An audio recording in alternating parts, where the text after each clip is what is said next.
শুধু দর্শক, আজ ঈদুল আজহা, পবিত্র ঈদুল আজহা, কুরবানির ঈদ। এবং কুরবানির ঈদ নামাজ শেষে আমরা দেখতে পাচ্ছি কুরবানি যারা দিয়েছেন এবং কুরবানির গোশত যারা বিতরণ করছেন, আমরা তেমনই একটি জায়গায় দেখতে পাচ্ছি শত শত মানুষ ভিড় করেছে কুরবানির গোশত নেওয়ার জন্য। এবং আমরা দেখতে পাচ্ছি প্রচণ্ড ভিড়, তবে প্রত্যেকেই পাবেন কুরবানির গোশত।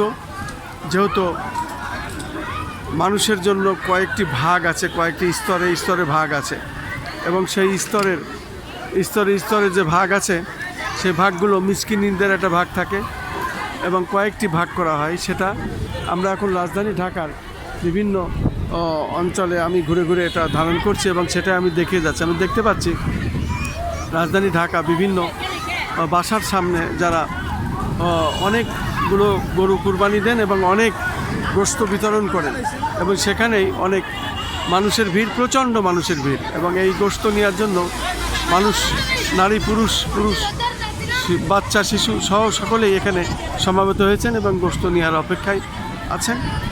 হয়তো আর একটু পরেই দিবে।